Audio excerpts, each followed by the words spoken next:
Now at 9, DACA may be getting further protection, how the White House plans to preserve the program. Plus, the Delta variant is still pushing through the U.S., but experts say the surge may end soon. It's been hot across the state of Indiana today. We'll time out how long that heat will last and when you could see some fall temperatures. Delaware County's only live television newscast from Ball State University's Unified Media Newsroom. You're watching NewsLink Indiana. Good evening. Thanks for being with us. I'm Zach Greer. And I'm Janae Williams. Trying to pay for college is hard, but doing so while living off of Indiana's minimum wage of $7.25, some say is impossible. And with most on-campus positions paying just that, some students say they're struggling. It's entirely self-supported. I don't have support from family or anything like that, though I do have scholarships and grants. Students like Clayton LeCain Guffey and Susan Harris say they need to work several jobs to survive. For this job only, it comes out to about $120. I also have to work another job at TJ Maxx to try and help make ends meet. So definitely in a month couldn't even pay my rent, let alone groceries, things for my car, other just fun activities that if I wanted to purchase. So that's 2 jobs of 7 that I have in order to make all ends meet. You have 7 jobs? I have 7 jobs, yeah. Yeah, it's a lot. With minimum wage and limited hours, students say they can't support themselves on campus employment alone. My rent at Scheidler Apartments, which is Ball State housing, is almost $800 a month. And that isn't doable on a minimum wage job. And it upsets me that I can't afford to pay for the school housing that the school provides with my school provided job. But a campus organization known as the Young Democratic Socialists of America have made it one of their main platforms this semester. And we're still very new, but this year we have actually made a lot of progress and headway. The petition that got sent around recently was not our doing though, so a little sad about that, but that kind of helped spark us up when it came to doing minimum wage, like fighting for that and figuring out who we need to get into contact with, and that's kind of become our main thing this year. A petition was started by the Progressive Student Alliance to demand that Ball State increase the minimum wage for on-campus student employment to at least $9, and many students have ran to social media to spread the news. This has just gotten me really, really excited, and I'm hoping that with collaborations between YDSA and Ball State Dems, and even Ball State Republicans and maybe Turning Point. Democrat or Republican, students across Ball State say they need a raise. Honestly, the fact that the university has us as a resource to come in and work for them, and they don't have to necessarily go out into the external world to find employees, is kind of a nice resource, so therefore we should get a little bit of a heads up. In Muncie, Madeline Kerr, NewsLink Indiana. For comment on the recent petition, but hasn't heard back yet. It's a critical week in Washington as Congress faces a series of significant votes to avert a government shutdown, raise the debt ceiling, and determine the fate of the sweeping infrastructure plans that are key to Joe Biden's economic agenda. CNN's Chris Wynn is in Washington to break it all down. On Capitol Hill, a make-or-break week for President Joe Biden's agenda. We got 3 things to do: the debt ceiling, continuing resolution, and the 2 pieces of legislation. If we do that, the country's going to be in great shape. On the line, a potential remake of the economy at a cost of $3.5 trillion over the next decade. The Democrats' spending bill includes major investments in social programs, including universal pre-K, community college, health care, and family leave. Seniors would also see an expansion of Medicare benefits. The Budget Committee passed out the Build Back Better legislation at the full $3.5 trillion. Obviously, with negotiations, there'll have to be some changes in that. The sooner, the better. But congressional Democrats also face the looming threat of a government shutdown, with funding set to run out on Thursday. A Senate vote Monday to keep the government open is also tied to raising the debt ceiling and set to fail amid Republican opposition. I will certainly be voting no if the Democrats insist on combining the debt ceiling increase or suspension with the continuing operations of the government. Also at issue this week, a separate $1 trillion infrastructure bill providing investments in the power grid, water supply, high-speed internet, and public transit. A House vote on that package has been postponed until Thursday. In Washington, I'm Chris Wynn reporting. The U.S. Supreme Court is deciding which cases will be argued before the highest court in the land. Justices are meeting behind closed doors to discuss the court's docket for their next term. The court has already said it will look at a Second Amendment case concerning a New York concealed carry law in November. They will also take a look at a Mississippi case that is a direct challenge to abortion rights in December. The court's new term kicks off on October 4th. The White House is taking a new step to protect the Deferred Action for Childhood Arrivals program, or DACA. The Department of Homeland Security says that today it is beginning a process to place the policy in the Federal Register. DACA was originally implemented through a Homeland Security memo. This move would recreate the program through the formal regulation. DHS will publish the proposed rule tomorrow. The public will then have a chance to comment on it for 60 days. DACA protects undocumented immigrants brought from the U.S. As children from deportation. It also gives them certain work authorizations. The 2012 program has been a subject of ongoing litigation by those hoping to end it.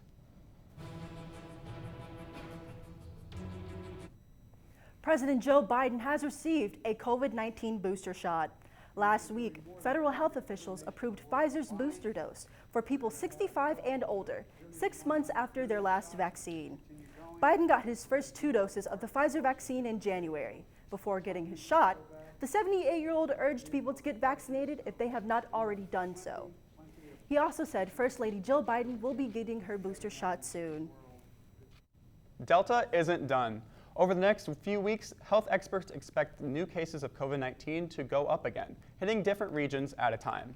But after this surge is over, experts say COVID may start making its way out. But I think by Thanksgiving, you'll have seen this move its way through the country. The virus isn't going away, but prevalence levels will decline to a level that feels more manageable. But what exactly does manageable mean? We're seeing a 7-day average of up to 160,000 cases a day at the peak of the surge. Now, the CDC says that the average is closer to 114,000 new cases a day. Dr. Gottlieb expects we'll eventually drop down to about 20,000 cases a day. But he says that getting there will be more people getting vaccinated. You know something that has been surging, Janae? What is that, Zach? The weather. I couldn't agree more. And here to tell us all about it is NewsLink's own Lexi Esterly. You guys are right, those temperatures have been surging. It's been a hot day across Indiana today. Here in Muncie, we reached a high of 87 degrees, in Indianapolis 84, and in areas like Lafayette, they hit 90 degrees. Right now, it's a little cooler. We're sitting at about 77 degrees, a bit warmer in other areas of the state. And today, we'll be tracking how long that warmth will last, as well as sunny skies throughout the week, and when you could see rain chances later. I'll have all the details in my full forecast. After the break, R&B singer R. Kelly was found guilty on 9 different counts. What those counts included. Plus, Ball State is an official partner of the Esports Combine. What that means for the university. Next.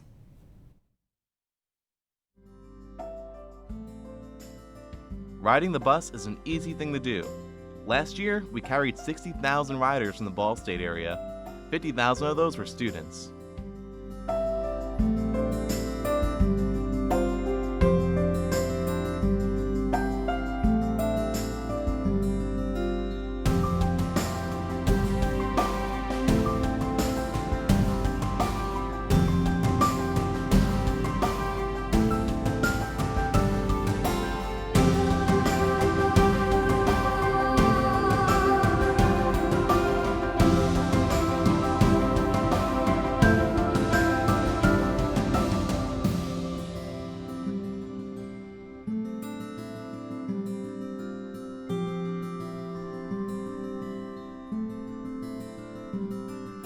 Anywhere you want to go, MITS will take you there.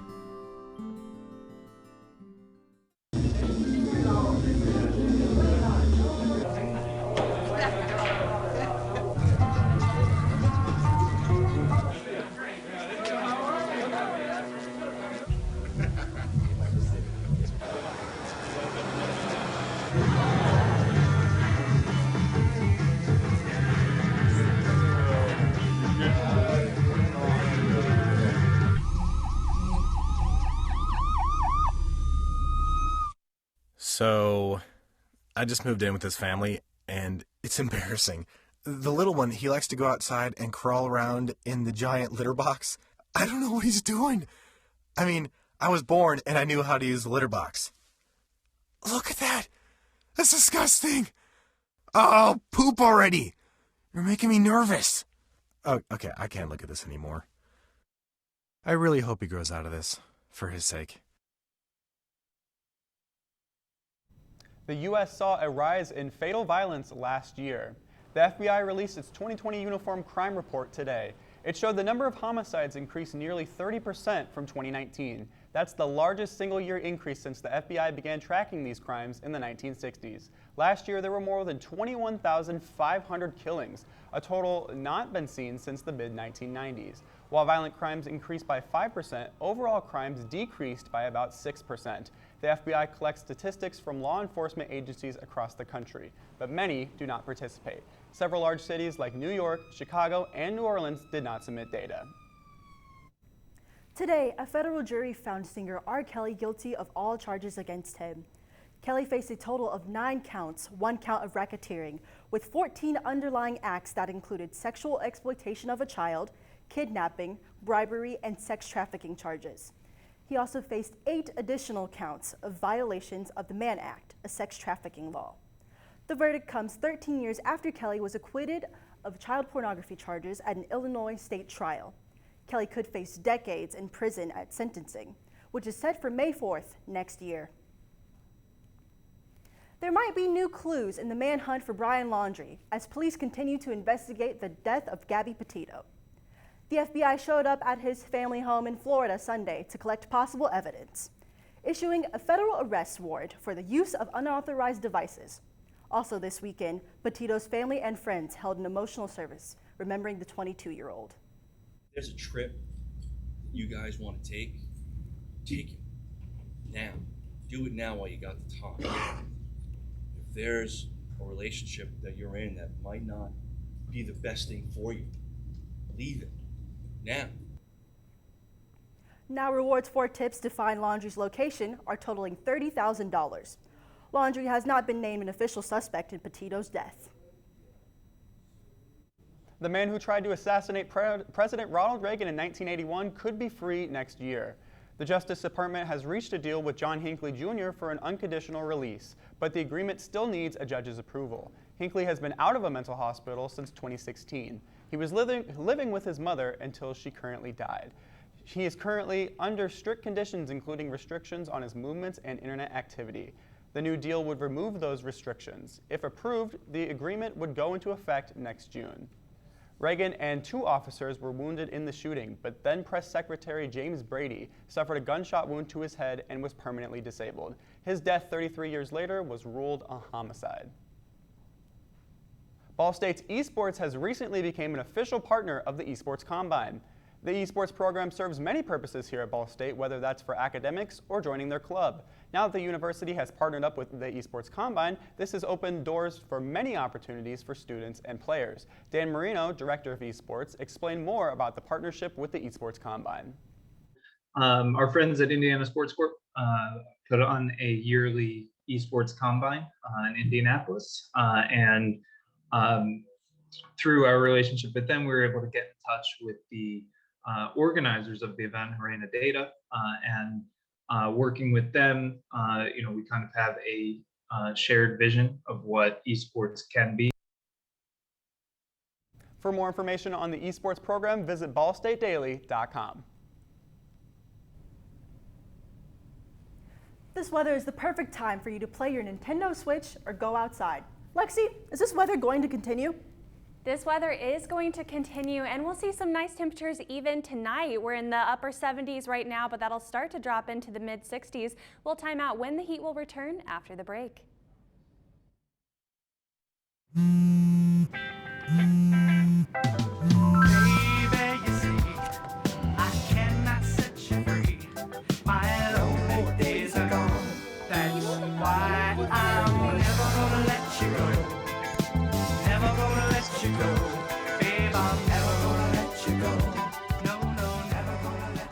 Here you go. Thank you. Thank you. Never gonna let you go. Never gonna let I think it's just vapor with flavor. It won't hurt my kid like cigarettes, right? Vaping is safer than smoking, isn't it? There's really not even that much nicotine in them, right? My kid? My kid knows it's dangerous. Get your head out of the cloud. Today, nearly 8,000 kids will start vaping, maybe even yours. Learn about the dangers at talkaboutvaping.org. Emotes say a lot, but they can't say it all. Think your guildmate is struggling? Try these dialogue options.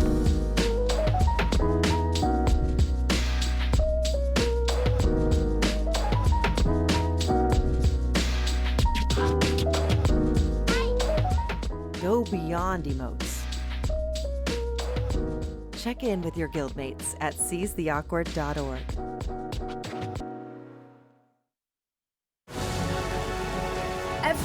Every day, millions of people are connecting. And even though we're overcoming obstacles, watching each other's backs, and banding together, we should still make an effort. We should still make an effort to get to know each other on a deeper level. Father, cosplayer, mentor, actor. It's time we take a step forward. It's time we take a step forward. Come together and discover how accepting our differences can make us stronger. Welcome back. It is currently 9:16 as we take a live look at campus. Pretty clear skies for a wonderful day. Even though today has been pretty clear, I hope it could continue. Lexi, what can you tell us? Well, those conditions are going to continue, and really it's been pretty hot today, but we've had some strong winds that have been helping it feel a lot cooler. Right now we're at about 77 degrees, clear skies tonight, still some strong winds around 9 miles coming in from the southwest, and those winds will continue, so it's looking to be a beautiful evening. But as we take a look at tomorrow, those temperatures will drop a little in the morning. Around the time you head out the door tomorrow, 64 degrees here in Muncie. Around those temperatures similarly across the state. So it won't be quite cold enough that you'll need a jacket. No layers tomorrow. It'll be pretty warm and it'll heat up more throughout the day. Around the dinner hour, 78 degrees in Muncie and high 80s in the rest of the state. Down in Evansville, they'll reach 91 degrees, topping 90, which is kind of crazy for this time of the year. But on Tuesday, we will see a slight cold front pass through our viewing area that will cause temperatures to drop a little for Wednesday morning. So as you head out the door on Wednesday, you can see that blue creeping in, 53 degrees on your morning commute. So on Wednesday, you might need a jacket, but for tomorrow, it'll be pretty warm and those heats will return Wednesday afternoon. As we take a look at the almanac, you can see that these temperatures are not regular for this time of year. Today, we had a high of 87 degrees, and that's only 1 degree off the record high set for this time of year, 88 degrees in 1986. The average high for this time in September is 71 degrees. So we're almost 16 degrees above that average high, which is crazy. If you're a person who likes fall temperatures, we haven't had any of that yet.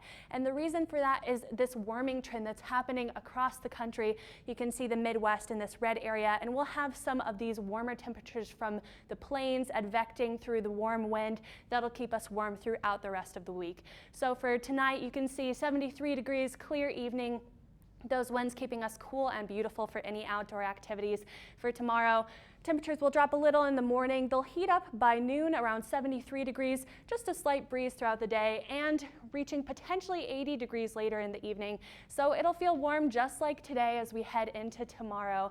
And those 80 degrees temperatures will last through Wednesday. We'll start to drop into the mid 70s in the back half of the week. And this weekend, we'll actually see a little rain, a chance of thunderstorms on Sunday. And with that rain will come some cooler temperatures. And that's when you can expect to maybe see some fall temperatures, something that is looking more like what's typical for this time of year. Well, that's unfortunate. I was kind of hoping to pull out, my fall clothes for the rain, sweat Definitely weather. not this week. But sunshine is good for the soul, I guess. Speaking of good for the soul, here for sports is NewsLink Indiana's very own Joey Moore. Well, Ball State Tennis hosting a tournament over the weekend, how they did at the Bethany Moore Invitational, and Cardinal Basketball picking up a new member today. Find out who up next in sports. Here's your sandwich, miss. Oh, thank you. And your burger. Awesome, thank you. And your bowl of boiling water, sir.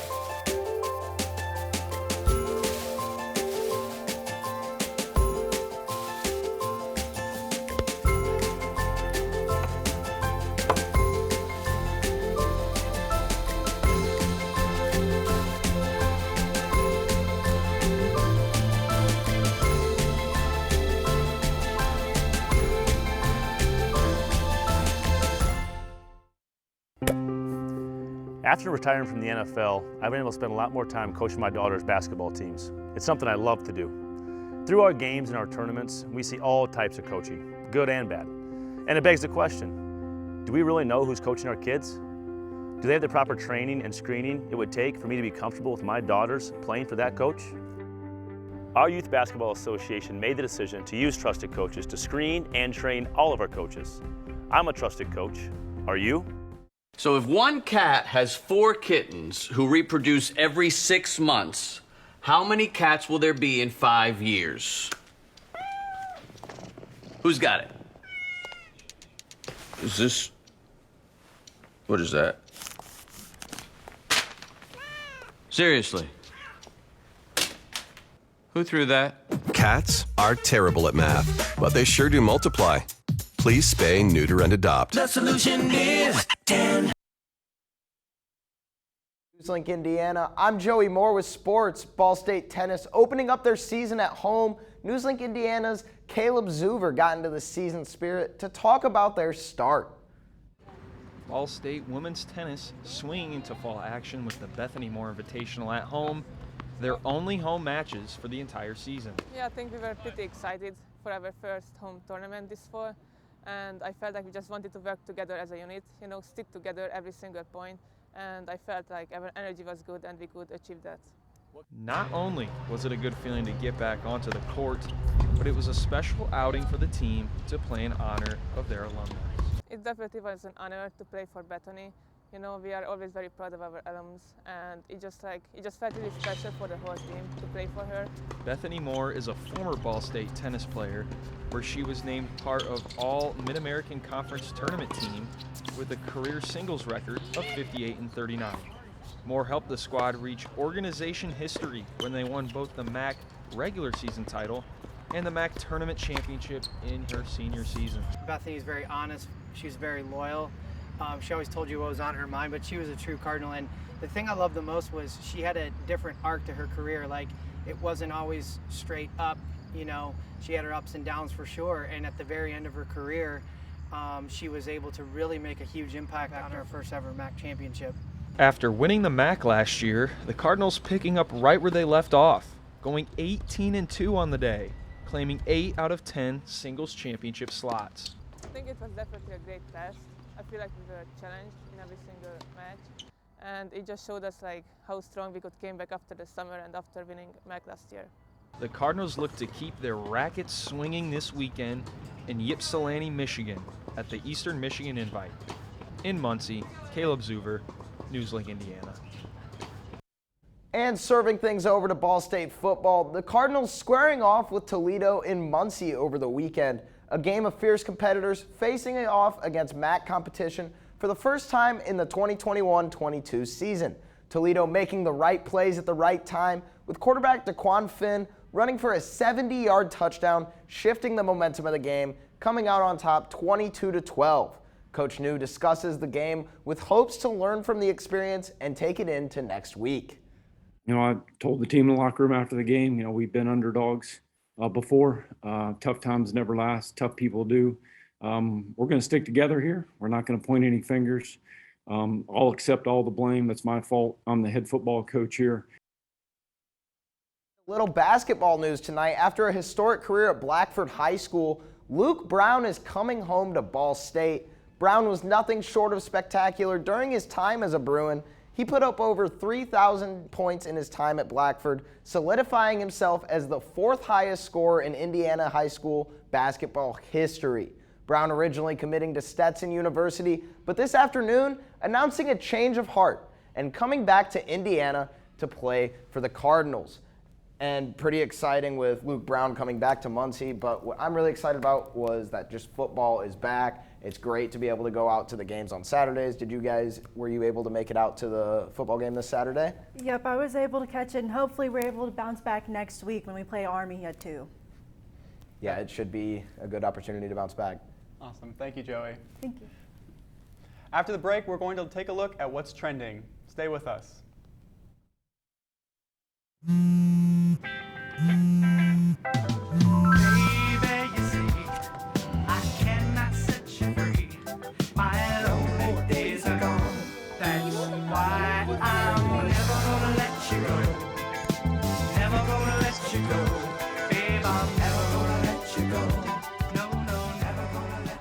Here you go.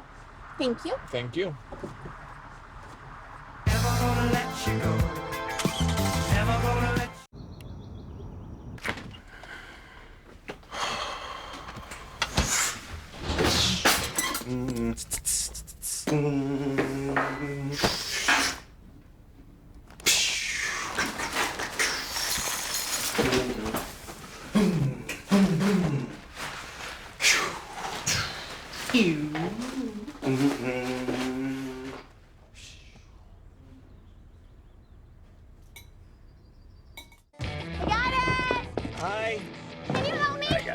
Thank you.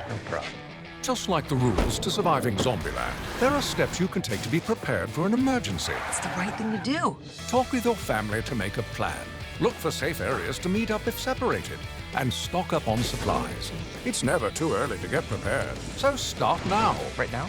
Right now. You can't predict emergencies, but you can be ready. You're welcome, America. Visit ready.gov today to learn more. Jordan knows he shouldn't eat this entire bowl of nachos, but tonight he's earned that right. Because a few hours ago, in the middle of happy hour, he recognized a sign. Not from the gods or a bolt of lightning, but from a double heart, a kissy face, and a 4th ha in ha ha ha. That's when Jordan knew he was buzzed. So when it was time to go, he got a ride home instead of driving. Be a legend like Jordan. Recognize your buzzed warning signs and get a ride home. Buzz driving is drunk driving. Welcome back. It's time for us to take a look at what's trending. Joining us now is NewsLink Indiana's very own Daniel Hochsteller. Daniel, what do you have for us? Hey guys, good evening. I did competitive swimming basically all my life. I did short distance, I did long distance, but I didn't swim like this swimmer. A 3-time Olympian made a historic swim off the coast of Rhode Island Saturday. Elizabeth Beazle successfully swam near 10.5 miles from Mantonic Beach to Block Island. She's the first woman to ever complete the swim. She did it in honor of her father, who died from stage 4 pancreatic cancer in July. The event raised more for Swim Across America, which helps fund cancer research.